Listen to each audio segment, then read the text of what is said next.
video kali ini kita akan mengupas terkait dengan SMK3. Sudah tahu itu apa? Betul sekali, SMK3 adalah sistem manajemen K3.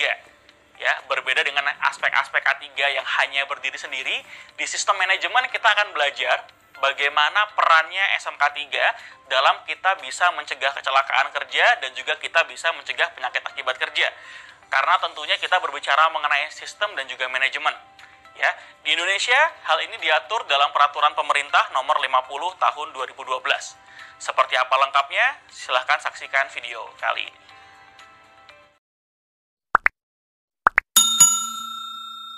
Kita masuk ke manajemen K3. Apa itu manajemen K3? Manajemen K3 adalah upaya kita untuk mengembangkan, menerapkan, mencapai, mengkaji, dan juga memelihara kewajiban K3. Ya, jadi ini adalah upaya kita untuk mengendalikan risiko nih yang berkaitan dengan kegiatan kerja agar tercipta tempat kerja yang aman, efisien, dan juga produktif. Jadi, seperti yang sudah kita bahas pada materi-materi sebelumnya, tujuan K3 adalah kita memastikan bahwasanya tidak terjadi kecelakaan kerja, kemudian tidak terjadi penyakit akibat kerja, sehingga menyebabkan para pekerja atau kita semua di perusahaan itu bisa bekerja dengan lebih produktif. Karena tentunya apabila kita bekerja dengan produktif, perusahaan juga akan dapat profit yang baik, sehingga operasional perusahaan bisa terjaga. Ya, tentunya beda dengan apabila ada yang sakit, apabila ada yang kecelakaan, kemudian tidak bisa mensupport operation, kemudian harus diganti dengan rekan kerja yang lain, ada yang lembur nanti khawatirnya kelelahan dan kecelakaan kerja lagi, maka akan menjadi efek domino yang justru akan merugikan perusahaan. Oke, lalu apa itu sistem manajemen K3? Sistem manajemen K3 itu adalah bagian dari sistem manajemen perusahaan. Ya, masih ingat tentang Undang-Undang Ketenagakerjaan? Oke, di sana kita diminta untuk mengintegrasikan SMK3 kepada sistem manajemen yang sudah ada di perusahaan.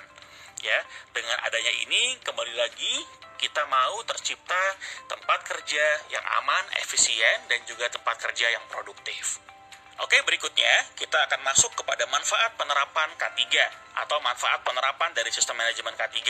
Yang pertama jelas akan mencegah dan menekan KAK, kecelakaan akibat kerja, dan juga PAK atau penyakit akibat kerja. Lalu yang kedua adalah meningkatkan kesadaran K3.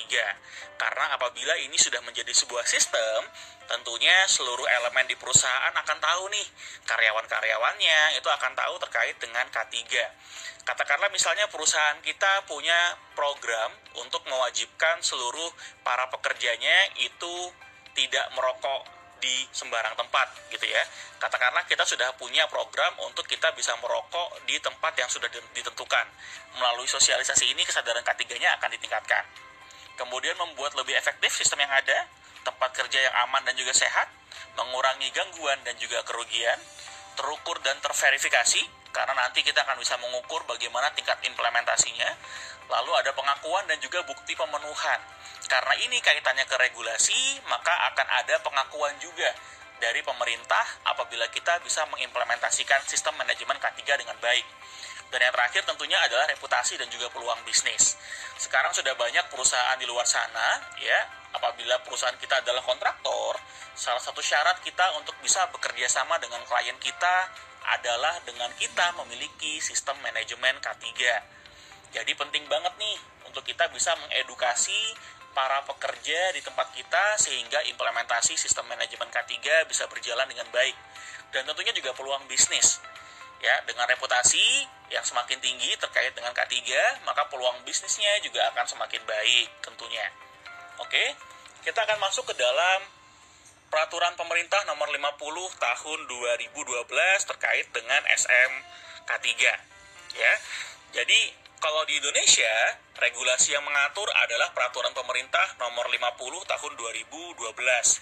Jadi PP 50 tahun 2012 ini berbicara mengenai sistem manajemen K3, teman-teman semua. Di dalamnya ada 22 pasal dan terdapat 3 lampiran. Lampiran yang pertama membahas terkait dengan penerapannya, Lampiran yang kedua membahas terkait dengan penilaian penerapannya. Lampiran ketiga membahas terkait dengan bagaimana laporan dari audit SMK 3 tersebut. Oke, nah selain di Indonesia, sebenarnya SMK 3 juga ada nih yang ada di levelnya internasional. Ya, kalau di level internasional itu disebut sebagai ISO 45001 versi tahun 2018. Ini adalah versi yang terbaru ya teman-teman semua, karena versi sebelumnya adalah versi OHSAS 18001 untuk tahun 2007. Oke, terima kasih sudah menyaksikan video kali ini, dan sampai bertemu di materi terkait dengan SMK 3 lanjutan dari video ini. Terima kasih.